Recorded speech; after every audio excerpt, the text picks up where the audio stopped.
TIAA is on a mission. Why? Because 54% of Black Americans don't have enough savings to retire. So in collaboration with big-name artists like Wyclef Jean, TIAA released Paper Right, new music inspiring a new financial future.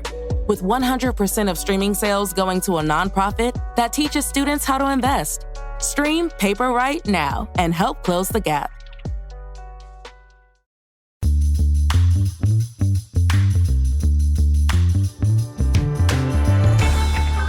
Hey everyone, welcome to this edition of Keep Watch Pass on the It's Not That Bad podcast channel, a proud member of the Pantheon Podcast Network. We are getting ready to put the cap on our tasty trifecta of musical episodes by taking a look at movie scores. And here to join me for the denouement, the curtain call of this triple trifecta of musical awesomeness is my lovely wife, Carrie. Carrie, how are you doing today? I am doing fantastic. How are you? I am doing really, really good. Now, if you didn't listen to our previous Keep Watch Pass episodes on musicals and on movie soundtracks, you can go back and find those episodes. But today we're talking about movie scores, and specifically like the composer, the music that raises the hair on the arms and the back of the neck. You know, really, for some people, the best part of the film. And we're going to pick 3 movie scores: a keep, a watch, and a pass. The keep is the movie score that does it raises the hair, right? It gives you the tingles and, as you like to say, the chili bumps. The watch is the one that, you know what, it's good, does its job, but it's there. And then there's the pass, the one that makes you second guess everything that you're doing in the movie theater. But I'm curious, though, before we get to our picks, I want to know, because we've talked about this before. I'm a musician. You are not. How much did you put into, not necessarily how much did you put into it, but what criteria were you using in order to pick your soundtrack, your scores? More on that later. But I'm not going to lie. For me, like when I'm watching a movie, unless it's like a recognizable song, i.e. song from a soundtrack. So if it's just like a background music, it doesn't always stand out to me. So it had to be something special.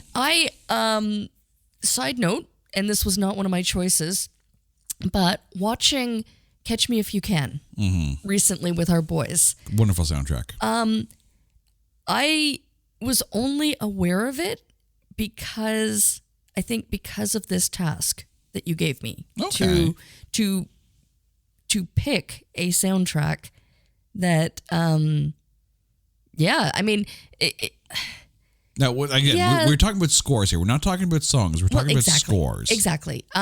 So the music for me is there. It's part of a scene, but I'm always so drawn to the conversation, to the dialogue, that the background music is it's in the background. It's in the back of my mind. It's not something that I really tend to focus on until I'm asked to. See, and for me, this was right in my wheelhouse because, in high school, I did 5 years. 5 years. This is when we did 5 years in high school. None of this 4-year crap. 5 years of string orchestra in high school. So scores have always been on my radar. And to me, a score can make or break a film.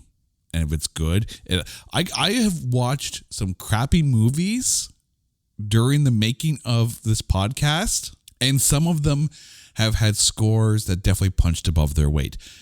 We did an episode recently on Battle Beyond the Stars, James Horner soundtrack for a Roger Corman film in 1980, and it is phenomenal. The Island was a phenomenal soundtrack on a film that actually qualifies for the show. So, the score, heck, the very first episode of It's Not That Bad, Mega Shark versus Giant Octopus, my MVP was the score composer. Not because there wasn't really much else to talk about that film, but that score punched above its weight. But now we're going to get to our picks. So, Carrie, what is your keep score?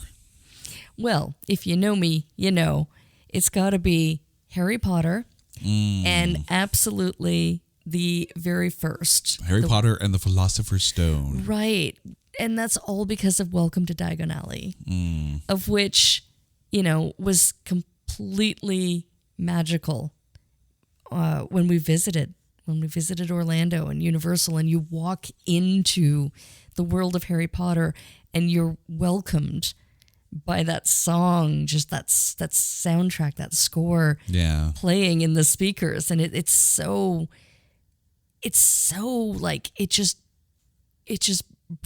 transports you literally, body and mind. You are like walking through the actual world, wizarding world of Harry Potter.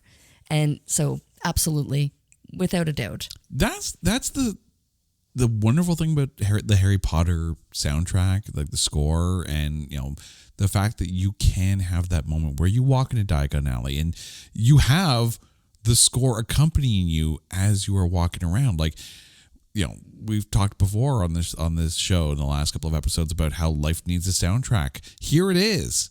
You're walking through a fantastical realm, and there's music playing as you're walking through it. It's a wonderful moment. It's like when you go to Galaxy's Edge over at Disney World, and you have the John Williams composed score that's specific to the park. Not in any movies. It's specific to the park.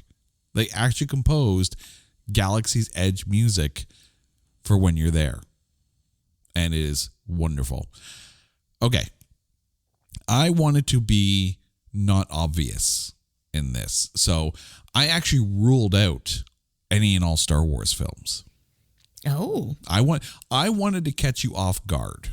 That does. Because, again, if you line up for a play and you already know everything's going to happen in the play, what's the point of going, right? If you listen to a podcast, you already know what the hosts are going to say. Why bother listening? So I took all the obvious picks off the table.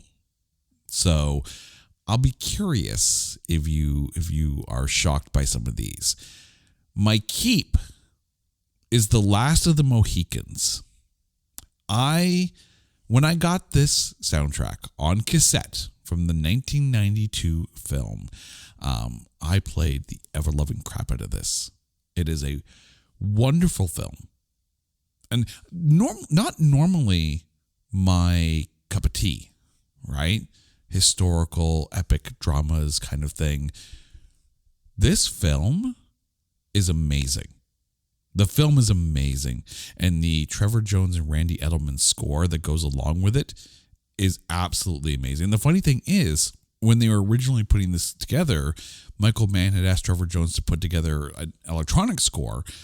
But then they're like, yeah, that's not going to fit with what we're doing. And they were so right to go to a more sweeping orchestral epic type score. I love this soundtrack. I absolutely love the score in this. And if you've seen Last of the Mohicans, like, they were very smart in creating little themes here and there and be able to, do variations on the theme. So for certain characters, you had those moments, right? Murray Gold does this a lot with Doctor Who, in that Amy had her theme, Clara had her theme. So when they came on screen, you knew because the music would accompany them, right? Not like wrestler entrance type theme, but just little plays on the theme and variations of the theme. So because it accompanies the character in the moment, right? Here, like this, oh man. Like, I don't know if we've watched this movie together. I don't think we have. But I'll have to get you when you're awake.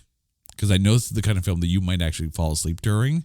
Because I know you, I've met you, But if you're ever looking for a not necessarily obvious J pick of movies to watch, highly recommend Last of the Mohicans. My watch soundtrack, however,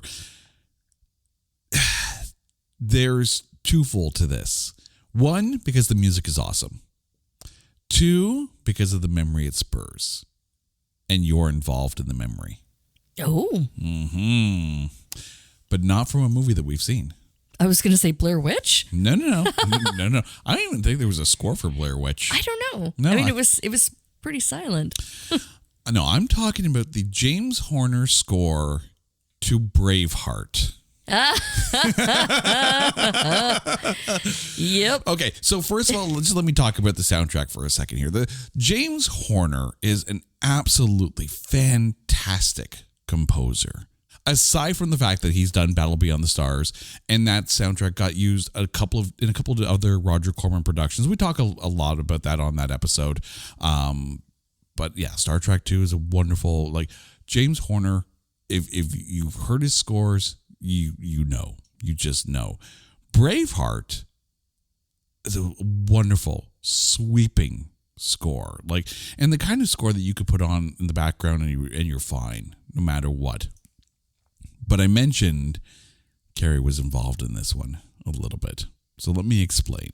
Carrie and I went to college together, and we were in separate groups in first year, broadcasting college, and her group was in studio for April Fool's Day.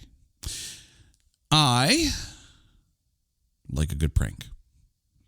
So I took the scene from Braveheart where the Scots are on top of the hill taunting the English before battle by lifting their kilts and slapping their asses. And I looped that scene. And then I patched it so it was the only thing on every single monitor in a control room.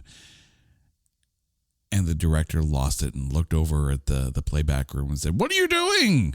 And the person in the playback room said, "It's not me." I was laughing my ass off. Person in the playback room is my lovely wife, Carrie. Meanwhile, I'm doing a victory lap outside the control room and prancing in with a camera to,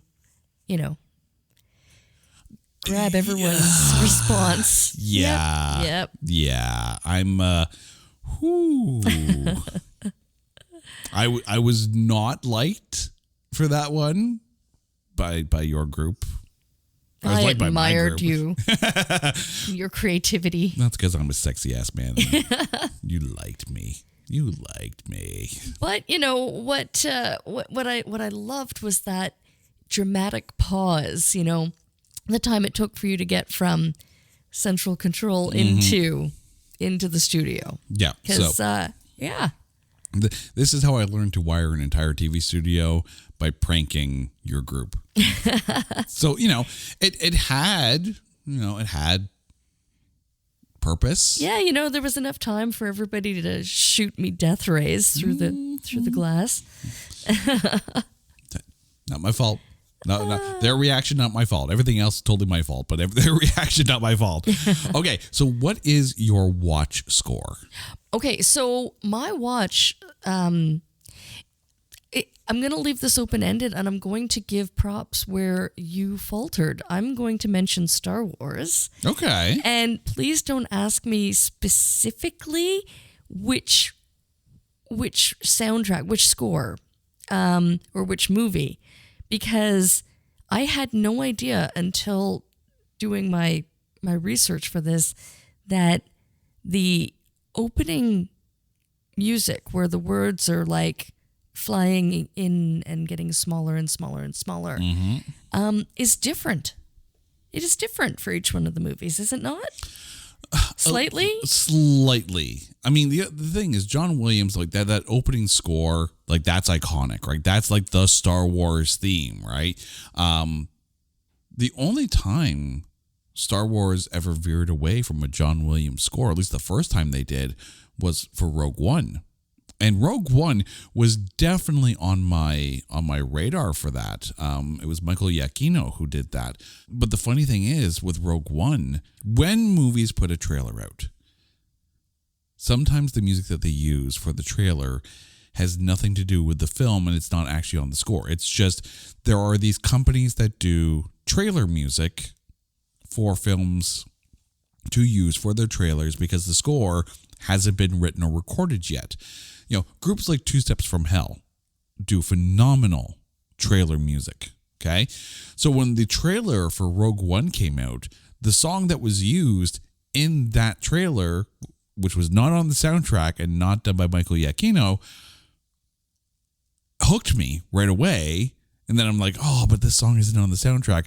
I found out where that song was later, but Rogue One's score, like, it was a big deal that John Williams didn't do the score for that movie because John Williams had done every other film.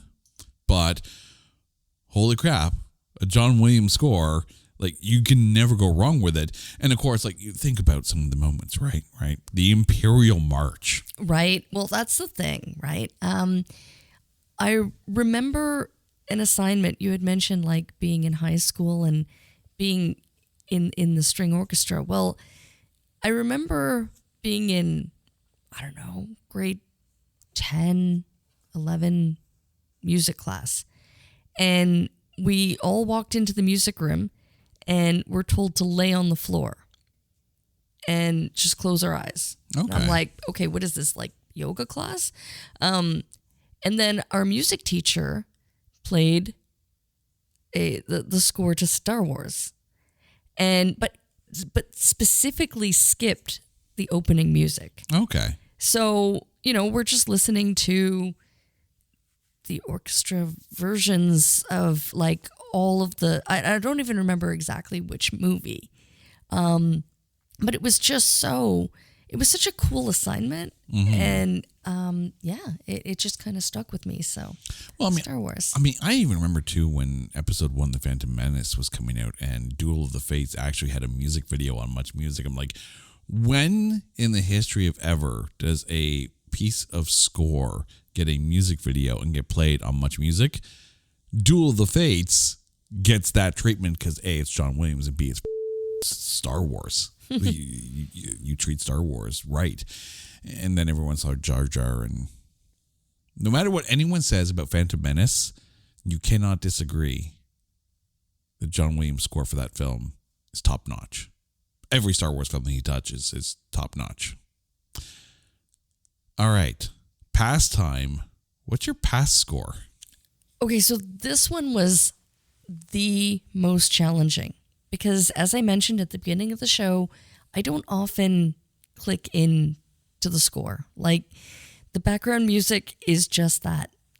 I'm more concerned about what's happening in the scene, the dialogue, the actor's performance, anything, set dressing. But the music is always like just kind of there, unless it stands out. And I kind of toyed with the idea of a very standout, very iconic. I almost picked Jaws, but then I didn't. You can't pick Jaws. I know. I knew that I couldn't pick Jaws, but just because I remember that, da-da, da-da, and it's so like, I can't hear it without thinking, oh my God, there's going to be a shark attack. It's going to it's going to happen. So I don't know. It's that maybe that anxiety that it brings on that would have been my reason to pick it, but that's not what I picked. Okay. So let's just start on a clean slate, and let's turn over to another movie that I watched growing up, and I'm gonna pick E.T., and that's probably gonna be a controversial topic because who doesn't love E.T.? Cute little, I didn't love E.T. extraterrestrial. The parents had a alien in their home and was completely unaware that their children is playing with a strange little creature. Can I tell you something about E.T.? I remember going to see this film in the theaters, and the reason I remember it is, do you remember the scene when the secret agents kind of thing have like the house in a bubble, and you have this like very alien abduction type, like people in hazmat suits, and it's very frantic. Yeah. Traumatized the out of me. Yeah, I can see that. I have not watched E.T. since it was in the theaters because of that scene. I can get behind that. But when I did listen, and I did listen through the soundtrack of the score, and I was just like, yeah, it all kind of sounds the same. And it was one of those, like, every song or every variation on the theme, and I can only hazard a guess that to call it a theme, but it would change slightly. You know, it's E.T. is dead. No, okay, E.T. is alive and well. E.T. has to go home. Like, it was all the same, the same sad song with a slight variation of, I don't know, instrumentation. Like, it bored the hell out of me. And I'm sorry if there's any E.T. fans out there. I don't mean to insult or offend. It's just not my pick. I'm going to pass on it. You're passing on the 1982 winner at the Academy Awards and the Grammys for Best Original Score and Best Score Soundtrack. Damn right I am.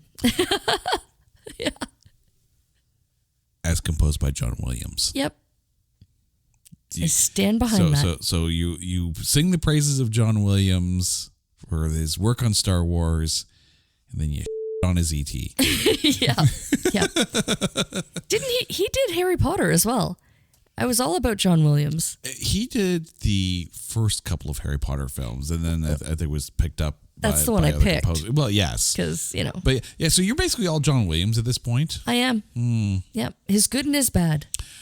My pass, and we have covered this movie, and I think I ranted and raved about the score in that episode, was composed by Lorne Balfe. It was the 2022 film Black Adam.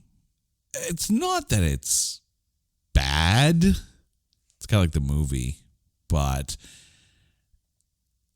it just felt so much at times like video game boss fight end music.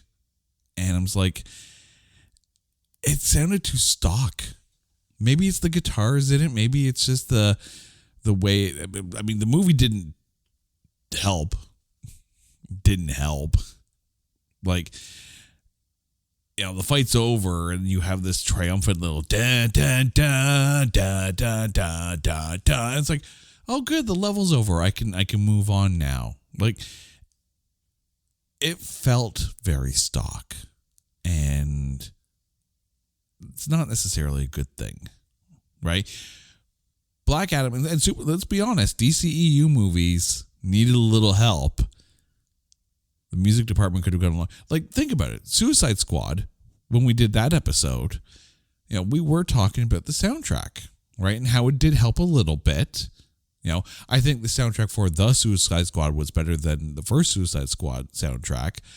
And of course, Hans Zimmer has done wonderful work with the Dark Knight trilogy and with Man of Steel and this one. It just feels so out of place. I mean, even the Wonder Woman score kind of gets on my nerves a little bit. Oh, I like Wonder Woman. I can deal with it, the soundtrack. But at least that theme song, right? It's not as annoying as this one. But I don't want to poop on the movie too much because we already covered this film. You want to hear me diatribe, you go listen to that episode. But Black Adam is my pass score. Carrie, thank you so much for basically going through John Williams' discography and going down this last of 3 music-themed episodes of Keep Watch Pass. Now, before we go, please remind our listeners all the John Williams ones you picked. Well, exactly. I mean, I kept it all nice and concise. Yeah. In one row at the CD store. Exactly. that was the extent of my flick. There we go. Research.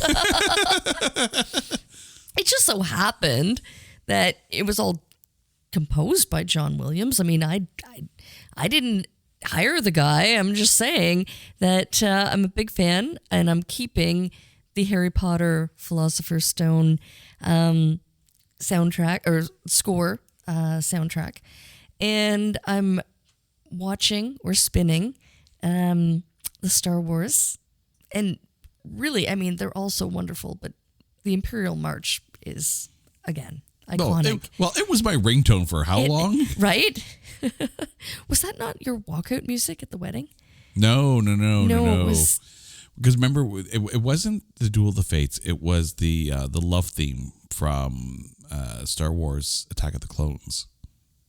No, it wasn't. It was the Imperial March, was it not? No, it was not the Imperial March. I wanted it to be the Imperial March. Oh, I mean, that would have made sense. Okay, so wrong song. Anyway. Thanks for remembering our wedding there, Chuckles. I know, right? Oh my God. For the record, she's the dude. Totally. I swear I was there.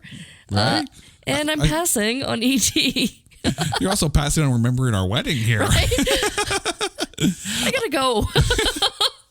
All right. So my keep is The Last of the Mohicans. My watch is Braveheart. And my pass is Black Adam. Carrie, thank you so much for doing this deep dive into John Williams' discography. And I'll be showing myself out.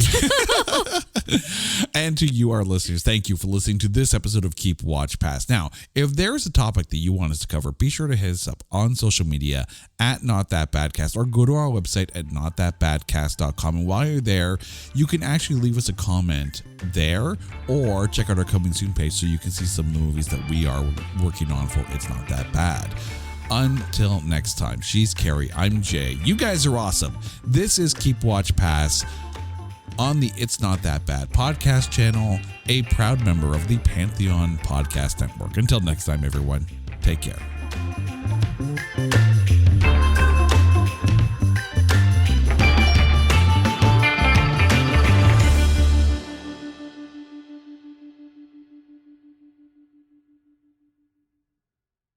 To celebrate joining Pantheon Podcasts, Rock Camp, the podcast, the official podcast of Rock and Roll Fantasy Camp, is giving away a guitar signed by Mike Portnoy of Dream Theater, Marty Friedman, formerly of Megadeth, and legendary shredder Zakk Wylde, plus our rockstar counselors like Vinny Appice, Monty Pittman, and more. To enter to win, simply follow, rate, and review our podcast on your preferred platform, and that's all you have to do. For more information, go to rockcamp.com/podcast.